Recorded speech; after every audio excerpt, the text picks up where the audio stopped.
इस समय हम खड़े हुए हैं बंजर पुल में। बता दें कि मंडला का यह पुल भी एक प्रमुख पुल की श्रेणी में आता है, जो कि लगभग इस पुल को बने हुए बताते हैं कि 50 साल से ऊपर हो गए हैं, लेकिन रख रखाव न होने के कारण बार बार यह पुल जर्जर स्थिति में आता है। जैसे कि हम देख रहे हैं कि यहाँ की जो रेलिंग है वह रेलिंग पूरी तरह से पूर्व में तो बह गई थी, लेकिन अभी जो बाद में रेलिंग लगाई गई वह रेलिंग भी बाढ़ में बह गई है। बाढ़ का पानी इस पुल के ऊपर तक आता है।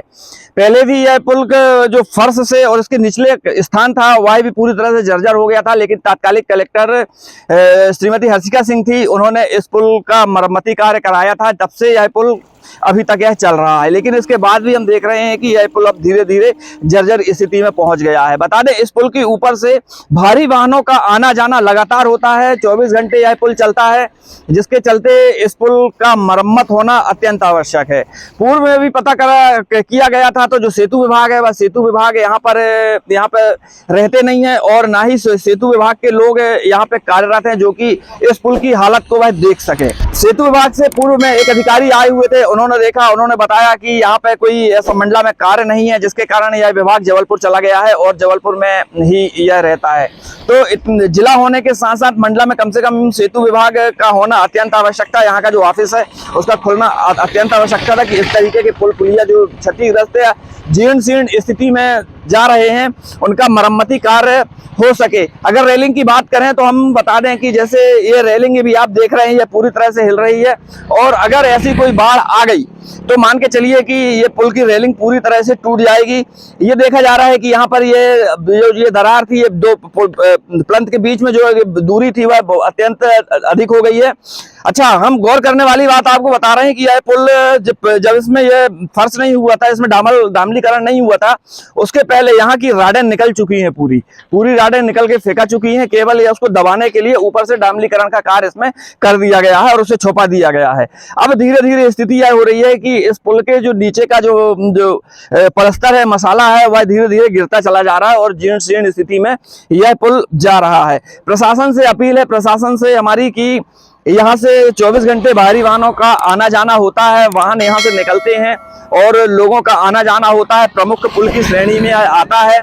तो इस पुल का मरम्मती कार्य होना बहुत अत्यंत आवश्यक है। हम देख रहे हैं कि इस पुल के उस तरफ आरटीओ कार्यालय भी है, परिवहन कार्यालय है, जहां भी लोग आते जाते हैं, यहाँ पे वाहन आते जाते हैं, और यह एक प्रमुख पुल है जिसका सुधार कार्य होना अत्यंत आवश्यक है। अभी भी हमने देखे कि इस बारिश में बहुत सी पुल पुलियां क्षतिग्रस्त हुई हैं, और उसी की श्रेणी में अब शायद यह पुल भी है। अगर इसका देखा जाए तो इस पुल की भी हालत चलने लायक नहीं है, लेकिन फिर भी यह पुल चल रहा है। तो प्रशासन से हमारी अपील है कि इस पुल की तरफ ध्यान दिया जाए। सेतु विभाग से हमारी गुजारिश है कि इस पुल की तरफ ध्यान दिया जाए और इस पुल का मरम्मती कार्य करना अत्यंत आवश्यक है। इसे देखकर तो यही कहा जा सकता है कि ये हमारे जो सरकार की तरफ से जो लापरवाही कोताही बरती जा रही है। बाढ़ का समय चल रहा है, बारिश का समय चल रहा है, यहाँ प्रशासन को इस चीज़ का ध्यान देना चाहिए कि ये देखिए, आप इधर पर इस साइड दिखा सकते हैं कि ये जो रेलिंग है इस तरीके से जर्जर हो चुकी है। ये खुद की रक्षा नहीं कर पा रही है, तो ये आने जाने वाले राहगीरों की रक्षा कैसे कर पाएगी। और अगर इस तरीके का बारिश का मौसम था तो इसको पहले ही निकाल दिया जाना चाहिए था रेलिंग को, जिससे इसकी भी सुरक्षा हो सकती थी।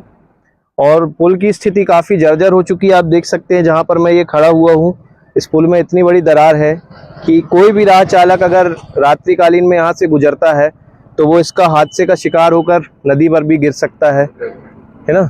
और ये पूरी रेलिंग आप देख सकते हैं यहाँ से वहाँ तक पूरी क्रैक होकर अभी बरसात में जो है शायद नदी में जा चुकी है, जिसका अभी तक कोई भी रखरखाव नहीं किया गया है। ये दोनों तरफ के हालात हैं, आप इस तरफ भी देख सकते हैं। और अभी रेनी सीजन चल रहा है, जिसके लिए इसकी मरम्मत कार्य को अभी रिपेयरिंग किया गया था, लेकिन रिपेयरिंग देखकर लग रहा है कि काफ़ी ज़्यादा समय के लिए टिक नहीं सकती है रिपेयरिंग।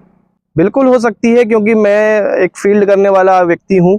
मैं मंडला से लगे हुए सारे क्षेत्रों पे जाता रहता हूँ, जहाँ काफ़ी छोटी पुलियाँ भी मुझे मिलती हैं, काफ़ी बड़े क्षेत्र पर बड़े पुल भी बनाए गए हुए हैं।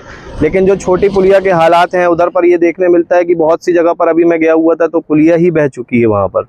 अब ऐसा नहीं हो पाएगा, क्योंकि मरम्मतीकरण करने के बावजूद भी हमें अगले सत्र में बारिश के दौरान फिर वही हालात देखने को मिल रहे हैं जो हमने सामना किया हुआ है। हम साल में लगभग 3 से 4 बार किसी क्षेत्र में अगर फील्ड पर जाते हैं तो पर्टिकुलर जो वहाँ छोटी पुलियाँ हैं जिन पर मरम्मत की हुई थी, आज की स्थिति में आप उधर जाकर देखेंगे तो या तो वो पुलिया बह चुकी है या उसकी रेलिंग के यही हालात मिलेंगे आपको। प्रशासन से यही निवेदन करना चाहूँगा कि अगर ये इनका मरम्मतीकरण सही ढंग से किया जाए, इनका रखरखाव टाइम पर किया जाए, तो शायद ये इसमें कोई भी एक विकट परिस्थिति उत्पन्न नहीं होगी या ऐसी कोई दुर्घटना परिस्थिति उत्पन्न नहीं होगी। क्या नाम लिखे? मेरा नाम योगेंद्र तिवारी है, मैं मंडला जिले का निवासी। इस वक्त हम मौजूद हैं मंडला ज़िले के जो सीमाओं में लगे हुए पुल के आसपास। आप नज़ारा देख पा रहे हैं, ये वाला पुल जो है बंजर नदी पर बना हुआ पुल है। यह पुल मंडला ज़िले से रायपुर ज़िले को जोड़ता हुआ पुल है। हालांकि यह एक मेन रोड नहीं रह गया है, साइड रोड हो गया, लेकिन उसके बावजूद यह पुल लगभग 50 सालों से बना हुआ पुल है। और यह पुल जो है हर बरसात में जीर्ण शीर्ण स्थिति में आ जाता है। इसका मुख लेवन करके और ठीक ठाक स्थिति में ला दिया जाता है कुछ समय के लिए। लेकिन मैं आपको बता दूं कि मंडला ज़िले की सीमाओं से जितने भी अन्य ज़िलों से जुड़ी हुई सीमाएं हैं, वहां पर लगभग हर पुल की यही स्थिति है जो 40 से 50 वर्ष पुराने हो चुके हैं।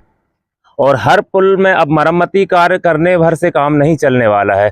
ऐसा प्रतीत होने लगा है कि शासन प्रशासन, चूँकि आमजन यहाँ पर आक्रोशित नहीं होता है और आमजन इनका विरोध नहीं करता, इसलिए शासन प्रशासन हर बार यहाँ के पुलों का जीर्णोद्धार करके या मरम्मतीकरण करके काम चला देता है। लेकिन ये सारे पुल अब जर्जर हो चुके हैं, ये बनने लायक स्थिति में आ चुके हैं। आप देख सकते हैं पुलों में रेलिंग नहीं है, या थोड़ी बहुत रेलिंग थी भी तो वो नदी में बहाव के कारण, बाढ़ आने के कारण बह गई है। इससे किसी प्रकार की जनहानि को सीधा सीधा बढ़ावा दिया जा रहा है। आगे आप देख सकते हैं कि सेतु निर्माण विभाग ने कुछ प्लास्टिक की पन्नी बांध करके और काम चला दिया है और अपना पल्ला झाड़ लिया है, जो कि यह उचित नहीं है मेरे हिसाब से। हर पुल का जो मरम्मतीकरण विधिवत होता है वैसा ही करा जाना चाहिए, लेकिन यहाँ पर कुछ विभाग ऐसे हैं जो कि विधिवत काम न करके और काम चलाऊ काम करके अपना पुलिंदा बना लेते हैं।